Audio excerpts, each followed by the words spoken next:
Nasehopa. Hello, everyone, and thank you for joining us. I'm Paris Wise, and we have a special edition of our newscast for you, featuring a very important figure here at ICT. From what started out as a local reservation newspaper, Indian Country Today, now known as ICT, has thrived throughout many transformations. Mark Trahant, ICT's editor-at-large, envisioned what it is today, an innovative multimedia news organization with Indigenous stories at the forefront. You may have seen him on our newscast, but his career and work is so much greater. From being a writer, a professor, a mentor, and even a Hall of Famer, he has made history in raising the bar for what storytelling can look like. While Trahant's journey in news goes back 50 years, he is ready to start his new chapter. Here is his story and the highlights of his career. I always knew that I wanted to do something around news and information. I remember buying multiple newspapers when I was a kid, thinking it was interesting how the same story could be covered so differently, and really liked that idea. And back then, you could buy a newspaper for a dime or a quarter, so it wasn't the same investment. I started in radio, and I thought I was going to be a play-by-play announcer. And I was doing radio tournaments at Fort Hall and Pocatello, and actually one in Washington State. And out of the blue, I got a job at the same radio station doing the Showband Radio Hour, which was one of those Sunday public affairs shows. And as part of that, I'd play music and talk about things going on, events coming up. And pretty soon I started doing news, and I think the bug was hit, and I wanted to do more news. When I started, we were still using typewriters, we were still using typesetting, we were still using devices that have all been replaced by a computer, and even more important, by a cell phone. You can do more on a cell phone now, both in terms of a TV studio and in terms of print, than you could do in entire operations and newsrooms a generation ago. We used to have one camera for shooting pages that took up a whole room, and you don't need any of that anymore. It's all evolved. I've just had so many amazing adventures.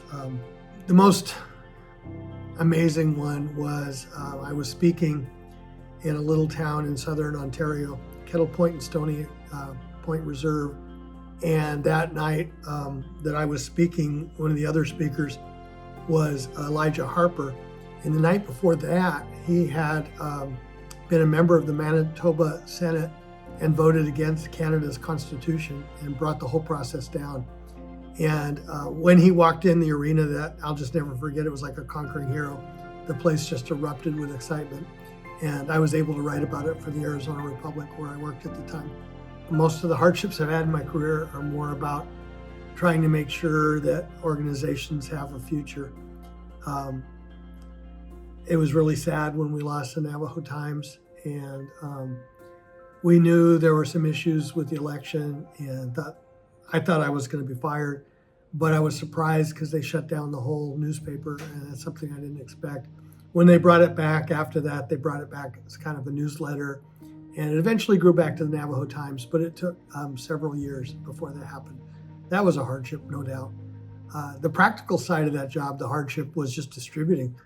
We were a daily newspaper, and we were under instructions from the tribal subcommittee on the council to serve the entire reservation, and that meant distributing every day to some pretty remote places.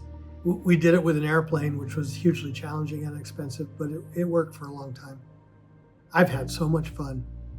I can't think of how many times where I've been out on a story and I think, I'm just so lucky to be here. Mr. President, you've been a governor and a president, so you have a unique experience looking at it from two directions. What do you think tribal sovereignty means in the 21st century, and how do we resolve conflicts between tribes and the federal and state governments? Yeah. Tribal sovereignty means that it's sovereign. I mean, you've been given sovereignty, and you're viewed as a sovereign entity. Okay. And therefore, the relationship between the federal government and tribes is one between sovereign entities. I covered the space shuttle landing after Challenger, and I was at the Arizona Republic, and of course you try to localize the story. So I remember walking around the parking lot looking for Arizona license plates for people to interview. And I just kept thinking how incredibly lucky I was to be there. There's been so many fun stories. Certainly the sheer ability to visit Indian country. And I've been lucky enough to probably, of the 500 plus reservations, I've probably visited in some sense 300. Ability to talk to people in different communities. And one of the things I just love is that it takes about 10 minutes when you visit a tribal community to see how much talent there is out there and to really appreciate how strong young people are and look forward to learning from them. The story that impacted me the most, though, writing about my own son and his death, and it's one I think about almost every day. You can see the tornado behind me. It is growing and large. You need to stay indoors, people. Stay indoors.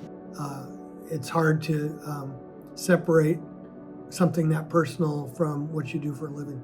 And the silence was a really tough one. This started with Shirley Snavy, who was looking at a film for Frontline. And as she was looking through the script, she basically let them know that they had to have some Native involvement. It just couldn't be people from the outside reporting this community. So she suggested me, and David Fanning, who's the executive producer of Frontline, called and asked if I would report the story. It involved sexual abuse by priests in a remote Alaska village. And my first inclination was, I don't want to do this story. It's not one that I really want to be associated with. And after a while, I thought, you don't get calls very often from national media like Frontline. I really should do this story. And so I agreed. And it's one of those ones where at the time I didn't want to do it, but I'm so glad I did. The people I met were so extraordinary, and the challenges they faced in their lives were so much greater than anything I had. And I'm really proud of the story, The Silence, that ran on Frontline. And I think my being a part of it made it a much better story. I would tell younger journalists that find your passion, find out what really motivates you, become an expert in whatever you can, and use that as the compass to guide you, those two things.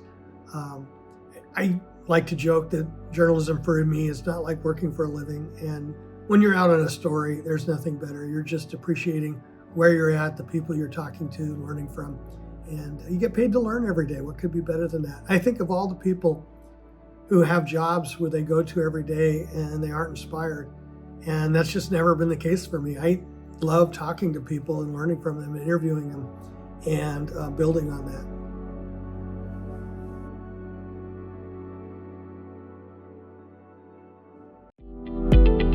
He's the one who recruited me to work here when I first dropped out of college.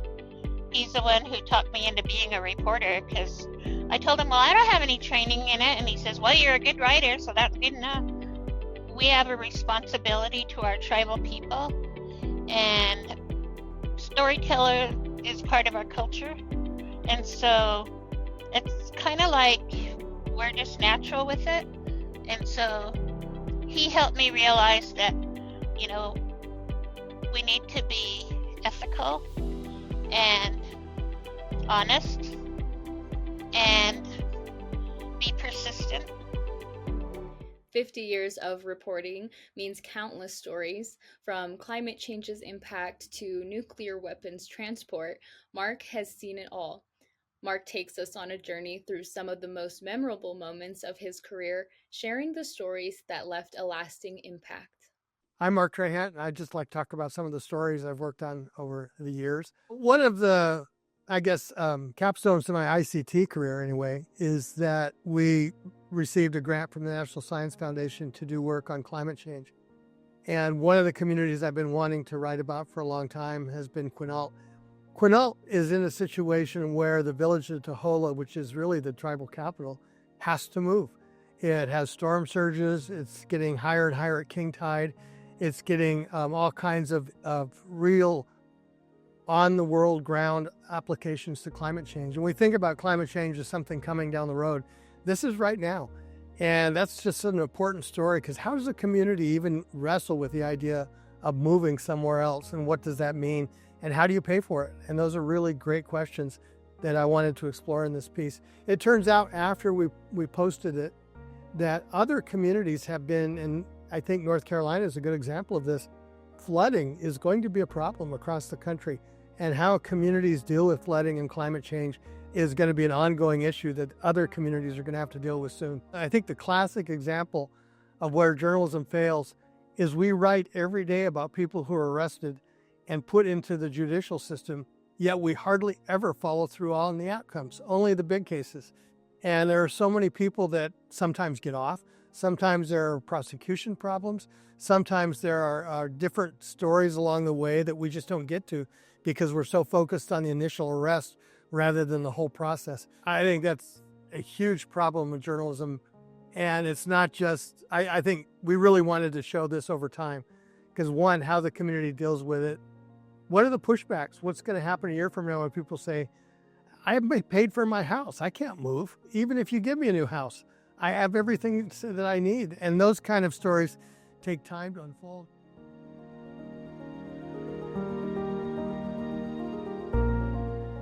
I really love economics. I think economics is the study of how people make decisions about everyday things. Where do I spend my money? Where do I go? What kind of things are important to me? Those are all economic questions. And so I wanted to have, we had a grant, and I wanted to use that as a basis to explore some of these big questions with Indian country. And some of the things we found that I think are really extraordinary is that tribes are often the largest employers in their area, whether it's a county or in this case, Northern Idaho, what we wrote about. And the impact of tribal nations on a community is huge. And they're often the largest employer in the region. They have lots of economic activity. And it really, I think, could change the equation of how people view tribal nations.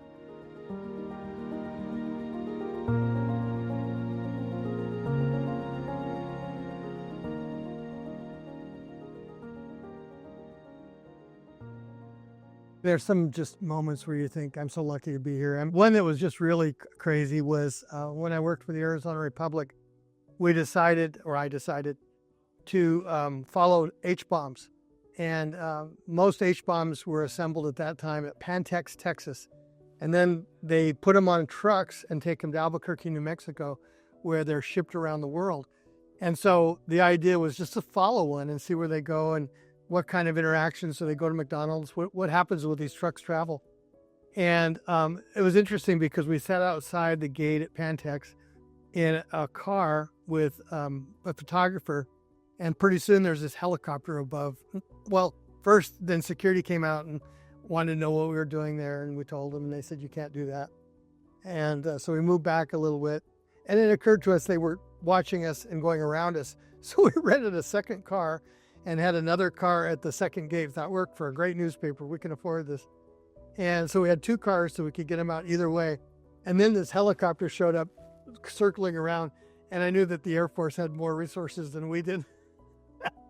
We ended up about 20 miles out of Pantex, Texas, and finally saw it. And they were going 70, 75, and they had FBI escorts, so we could have gotten in trouble, but we followed them a ways. And I remember they went to a McDonald's to rest and use the facilities. And I remember then going and interviewing people and saying, do you know there's an H-bomb parked here? Journalism is always evolving. It's not the same now as it was 20 years ago.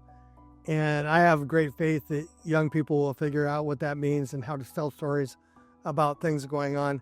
Whether those show up in TikTok or in some other form, that remains to be seen. But the idea of telling stories about what's going on that matter in a way that's truthful and comprehensive, I think that will always find a way. To be a true multimedia journalism company, Mark Trahant started a daily newscast for the FNX channel and public broadcasting. This is Indian Country Today. Eskwili Umayasa. Thank you for joining us. I'm Patty Thalahungva. This is our inaugural newscast from Indian Country Today to talk about the coronavirus, COVID-19, which has radically changed our lives. And joining us today as our first guest is Dean Seneca. The first episode of Indian Country Today broadcast live on tape from Patty Talahungva's living room. With social distancing and Zoom recording, its primary purpose was to report the devastating effects COVID-19 had on Indian country. There was no reliable source for information, so Jordan Bennett Begay started a database. It evolved into a team effort led by Johns Hopkins University. Jordan has been covering this pandemic before it was declared a pandemic. And we also have put together with Indian Country Today a whole syllabus, our stories and our information. Jordan, thank you for joining us. Yeah, Ted, thanks for having me, Patty. And so what are the numbers? What are the most recent numbers today? We've been keeping track. You've been great about putting all that information together in the database. Yeah, so as of last night, we have in Indian Country, we have 465 cases and a total of 22 deaths that we're keeping track of in this database. Mark Trahant also reported from home. Carla Fredericks, Mandan, Hidatsa, and Arikara Nation has been at the center of two major stories in Indian country, the economics of the mascot debate and Standing Rock. Thank you for having me. With social distancing in place, ICT found a new home. Today we start broadcasting from our new studio in Phoenix, Arizona, and we want to tell you about this place because of its unique history. This is the Phoenix Indian School Visitor Center, one of 3 buildings left from the Phoenix Indian School that was open for 99 years. The dining hall was built in 1902 and is older than the state of Arizona. 20,061 positive cases and 717 deaths.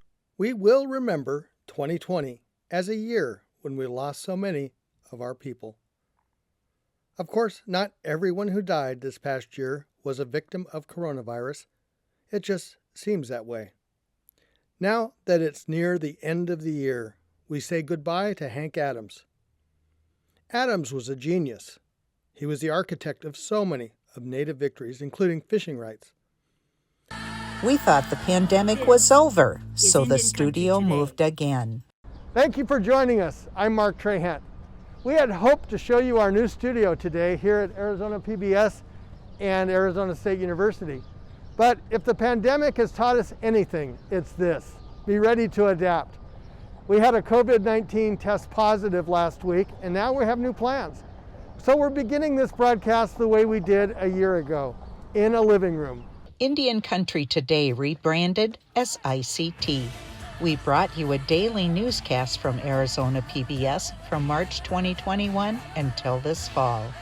In September this year, we changed again to become a weekly format. With Mark Trahant's vision and commentary, here he is a day after the election. I'm talking to our regular commentator, Michael Stopp.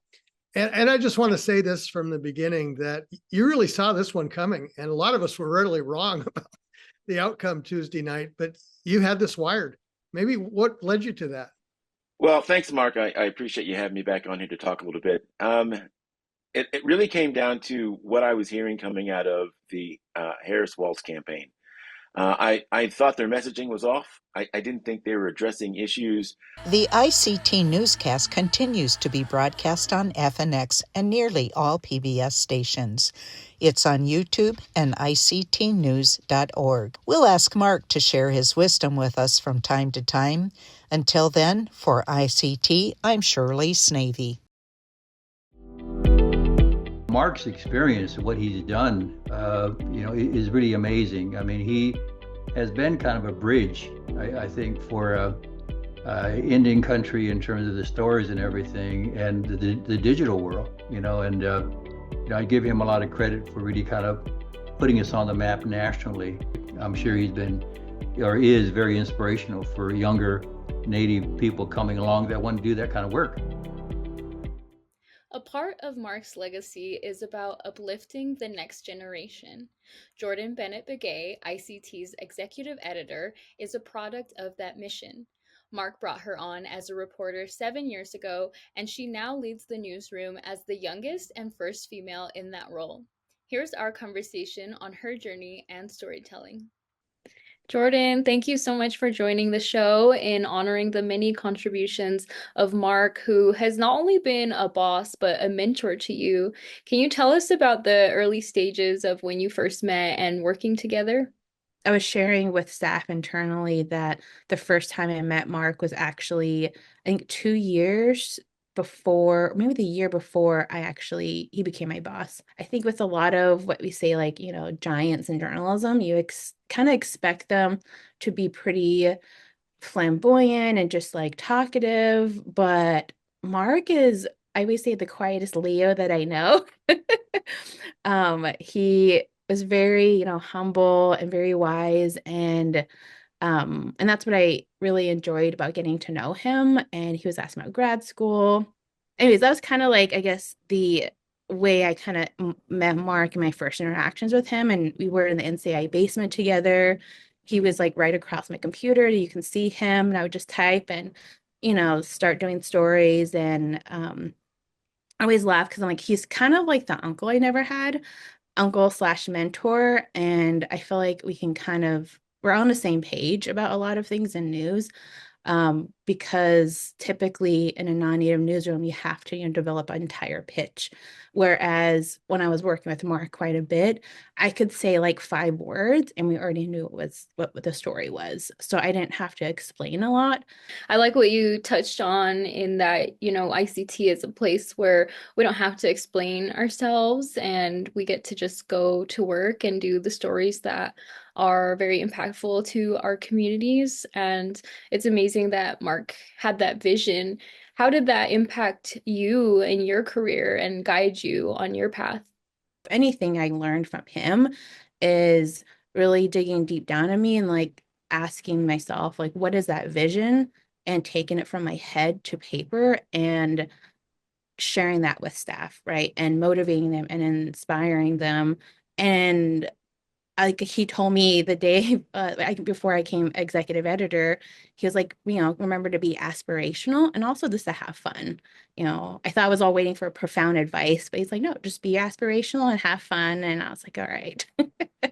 But he's definitely shaped, how I edit, how I look at stories, always looking at the bigger picture for, Indigenous issues that are happening, indigenizing the news, like I say.